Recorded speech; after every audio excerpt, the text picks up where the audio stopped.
بسم اللہ الرحمن الرحیم۔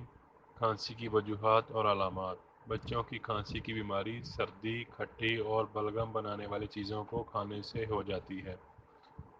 دھواں، دھول اور فریج کا پانی پینے سے زکام ہونے کی وجہ سے بھی کھانسی ہو جاتی ہے۔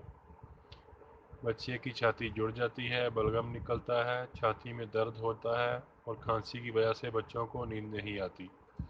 چند گھریلو علاج۔ انار کے چھلکے کو پیس کر ایک چمچ میں 1 چمچ چینی یا شکر ملا کر 3-4 دن تک صبح و شام دیں۔ بڑی الائچی کو بھون کر اور پیس کر 2 چٹکی شہد میں ملا کر بچوں کو 2 بار صبح و شام کے وقت چٹائیں۔ تھوڑی سی پسی ہوئی ہلدی ڈال کر بھون لیں، اس میں آدھا چمچ ہلدی گرم دودھ کے ساتھ بچوں کو دیں۔